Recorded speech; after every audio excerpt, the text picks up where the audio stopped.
What's going on, everybody? Hello, another day, another video. Today, I want to share with you another review, and this one comes by request. So, somebody had asked me to do a review on this Michelle Obama footage, which I think is going to be very, very interesting. It's intriguing. It's a little bit something different than we've done before, and it's about race. Something you definitely want to hear. Um, Excuse me. I think this kind of thing is affecting us now before, guys. This race, cultural war, discussion around, race and racism and all these kind of things, guys. It's everywhere.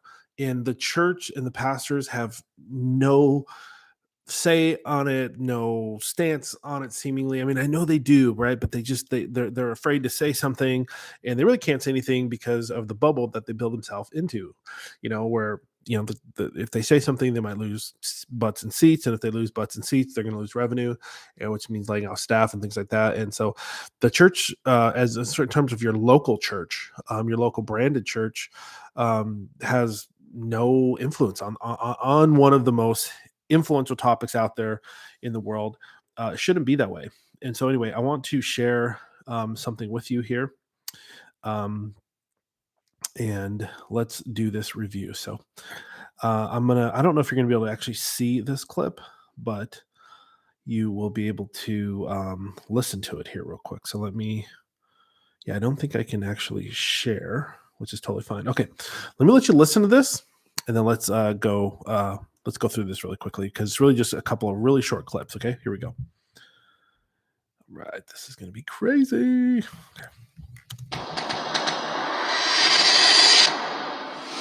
But unbeknownst to us, we grew up in the period, as I write, called white flight. Yeah. That is family.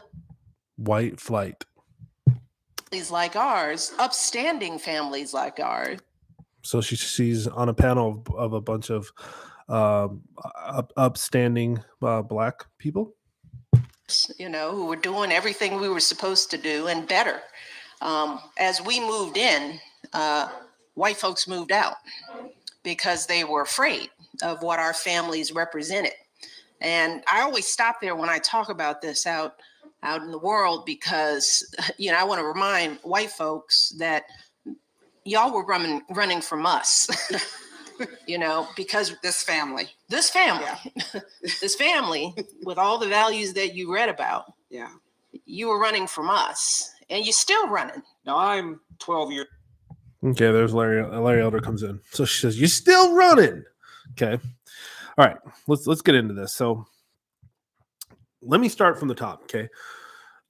She's calling this what is she calling this? White flight. Okay. So this is the concept. Black person comes out of the hood, right? Coming up means you come out of the hood, you make some money, right? And you have enough to finally get out of the hood. That is the concept of white flight. I want to make sure you understand that. Is a concept that you have done well enough as a Black person or a minority to finally get out of distress and out of the hood and out of this horrible situation. Okay.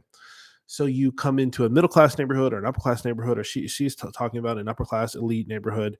Because she says this family here, this family's in her. Okay. So here's the thing. The question needs to be asked, if this is true. I would love to see data on this, by the way. I mean, is it actually true that when she moves in, white people move out? What about Polynesian people? What about Asian people? What about, what I'm saying? And what if, do Asian people leave as well? And it's interesting, it's just, there's no data here. It's emotion. It's some people would say it's victim or whatever, but it clouds the water of this kind of topic when you have no data. Okay. When you're making an extreme claim on a massive group of people and you're going to use words like systemic. And if it is systemic, there would be so much data. It would be overwhelming. There's nothing in the business world, the tech world, there's nothing in logical space that is systemic. There's no data. Okay. If you can, like photosynthesis is systemic, it's out there everywhere, but there's data on it. You can see it everywhere. Okay. So if this is systemic, you would be able to see it everywhere. But it's funny that the topic and the discussion of systemic, if you've ever been in a discussion with somebody about this, it actually, what they'll say is it's so systemic, there's actually no data. And I'm like, did you just hear what you said? Okay, can you name one other thing? Anything. And maybe you guys can. I don't know. I never heard nothing like this, but maybe you can. Okay. Have you ever heard something that is systemic that no one has ever seen data on? Or is everything that you know that is systemic has floods of data? Just saying. Okay. So that point, let's put it aside on the shelf. Here's the other thing. Okay. Here's what I want to say to Michelle and to people who think this. Okay. Number one, if you came up, look, I grew up in mostly black neighborhoods in some of my upbringing.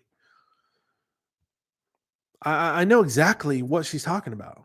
You come up and you move into a nicer neighborhood, but you came up. Like, who cares? Is what I'm saying. If somebody moves out because they're which you don't know why, could be job, could be whatever, and you don't know why, and she doesn't say any data of why. She just says they just happen to move out. When we move in, they move out. Okay. Maybe they don't like your politics. Maybe that's why. You know? The thing is, you don't know why, and I don't know why. And we don't even know for sure. That's the problem with this argument is we don't know for sure. Like, does this actually happen? Now, I will give her the benefit of the doubt.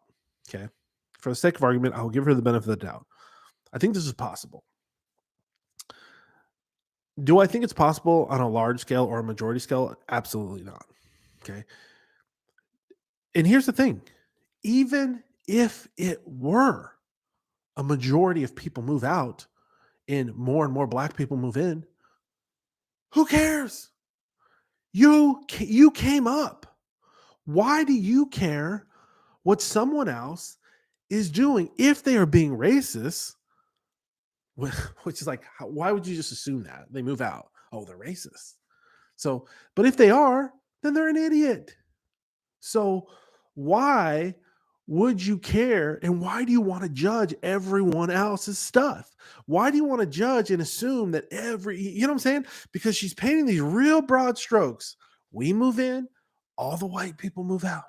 Well, I don't think that's the case.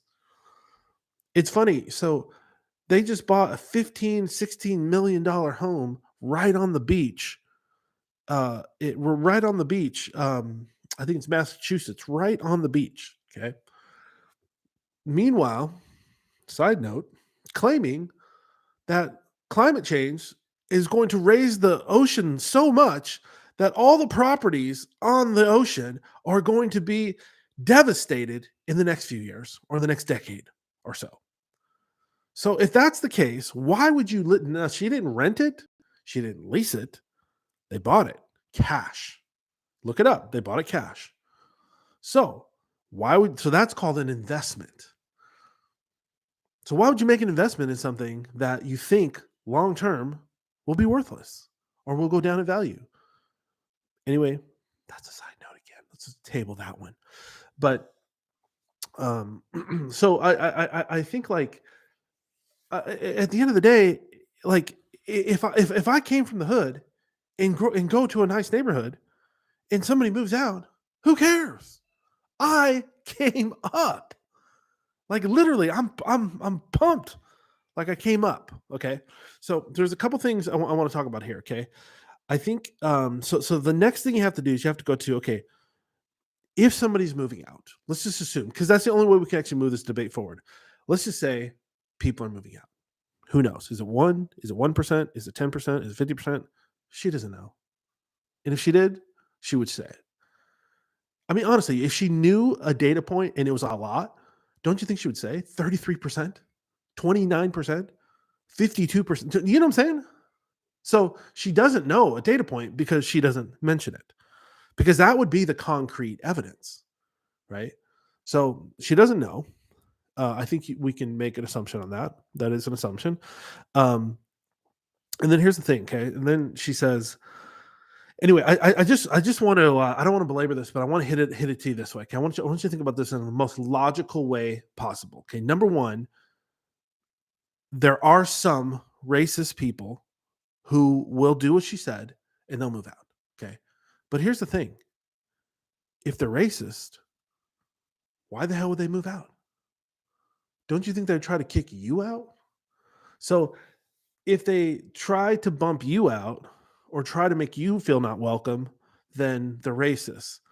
But if they just move out, then they're, you know what I'm saying? Like, so if they stay, then they're,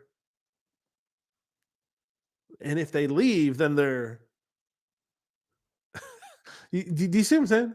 And this is where, this is where we talked about tribalism the other day, guys, on a video. You guys should go watch that video. If you did, it was really, really good. If you're a thought leader, that one will be a lot for you. The average person probably is not going to synthesize with that very much, but if you're a thought leader, you should go watch the one we just did on tribalism. Here's the thing, like I always have this. I always have this statement: most won't, some will. Most won't, some will. Yeah, there's going to be some morons. But why the hell would you want a racist person living next to you? Doesn't that just devalue your neighborhood? You see what I'm saying? So it's like this thing, just this wokeism thing, it just eats itself. That's true tribalism. It becomes who can out woke who. There's no way to actually further debate it. We're not actually moving and cultivating the idea. It's becoming tribalism, and it's really always just been tribalism, where it's like who can out woke who now, and eventually they just eat themselves, And I could go into a million other examples of that. So one thing is, maybe there are some racists. Okay, second thing is, I look, if we're gonna have this discussion, we need to be able to get real, okay, without people getting offended. And if you're gonna get offended, then don't have the damn conversation. Seriously, okay? Like, if you don't think that's offensive, but here I am, okay? And I'm just saying, like, I'm half white, but I'm just saying, like, I can identify as whatever, right? According to your rules, right? I can be black, I guess. I can identify whatever I want, okay? But I'm just saying, I don't think that way. But what I'm saying is, we got to be able to look. If you can dish it out, can you take it? Can you also take it? Okay, so that's what my precursor is number 2 here. Okay, so number 2 is, once again, why? Why would people do this? Okay, and here's a logical answer that you must think of if you have a brain. Okay, serious. Okay, there is a lot of times, and I've seen this before, where black people move into another neighborhood and they start bumping their music. They start, smoking, drinking, being loud. They kind of bring that hood flavor to the neighborhood. And a lot of times, I don't know if I should say a lot of times, but sometimes is accurate. They bring crime to the neighborhood as well. Okay. If you just came from the hood, you might have come up as a drug dealer. Okay. Who knows? I don't know. Okay. Now, I will say this. I absolutely know black people, black families, wonderful families that have come up. And when you look at them from the outside, you would think they might be gangbangers. But if you met them, they're the sweetest Southern Baptists you'd ever meet. I'm serious. I'm dead serious. I know people like this. Okay. So this is why, for all people, including black people, it's important to not judge someone by the outside, right? In the same way that I'm saying, Michelle, don't just think because somebody moved away that they're racist. Well, at the same time, Mr. Caucasian or James or whoever, Mr. or Mrs. whoever who lives in the neighborhood, don't just think because somebody comes in and they don't look like you or they don't play music like you, whatever, that that they're bringing the hood or whatever, because you don't know. And if you actually care, walk over there and say something to them, talk to them. But here's the thing, guys. Not like, why does everyone, why do, if in her scenario, if a white person doesn't want to live next to somebody who's bumping music or whatever or riding lowriders, who cares? Let them move. Who cares? It doesn't mean they're afraid, because I sure the hell promise you it's not that. It doesn't mean it's racism. It just means it's America, man. They can move wherever they want. Just like, why didn't you move to another neighborhood that had more minorities or more whatever? Because it's America, because no one cares, because you can move wherever you want. And wherever you want, people should treat you like a human being.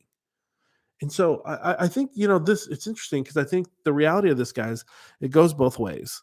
But and there needs to be the equal amount of truth and principled truth and clarity on this conversation both ways, if we're really going to move it forward. And by the way, I'm just going to come back to the reason I'm talking about this is because no one in the church will talk about this. It is truly taboo. You are, if you talk about this in the bubble, I mean, man, you are done. You're going to burst that bubble so fast, which they should just get out of that. But that's a whole nother topic about the bubble. So anyway, okay. So I said there were three things. One, yeah, some might be racist. Most aren't, but some, who knows? I don't know. Who knows, right? Number two, maybe they don't want to live by the culture or the whatever, and that is their right. Who cares? Don't judge. If you honestly think they're racist, you should drive over there, walk over there, and say, "Hey, I just want to ask you an honest question. Are you racist? Do you have a problem with me because of my skin?" And I'm not asking that to be confrontational. I just want to know, so me and you can have the conversation and have an understanding, right? Your neighbors, why don't you go over there and say something? So it's so easy to judge from across the street, right? And number three, um, guys, certain people want to live around certain people. Okay. When when you know, it's common when people come up that they envision themselves living in a certain neighborhood, certain type of house, certain type of people.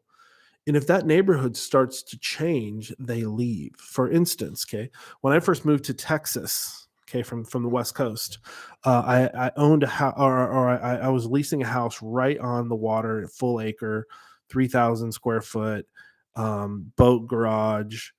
I mean, it was sick house, beautiful house on the water. Okay, well, as the neighborhood started developing more, um, to be honest, I thought that these people were more stuck up than I cared to be around. I don't know if anybody's going to watch. I don't think all my neighbors, definitely not all my neighbors weren't like that, but a lot of them were.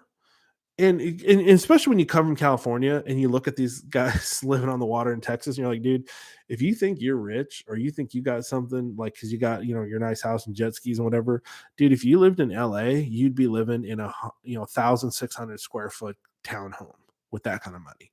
Like, if you think you got money, you see what I'm saying? Like, the money goes a lot further. So people in Texas think they got it. But like, dude, if you go like to any of the coasts, you go to Portland, you go to Seattle, you go to DC, you know what I'm saying? Like, you're going to be middle class, you know what I'm saying? But out here in Texas, they're balling, And so it's funny how, like, the chest's out, the chin's up, all that stuff. And so, like, if I don't like that, who cares? I can move out. It doesn't mean I'm racist, right? Like, people. So I moved out. I went to another place. Went kind of out towards the country just a little bit, and then a couple years later, because of development in Frisco, like that second place I was at was just absolutely flooded with people as well. So I was like, okay, I got to get out of there. So I wanted to get out of there. Okay. So what I'm saying is, I was moving based on my own preferences, not based on racism, not based on anybody. You know what I'm saying? Like, that's the thing.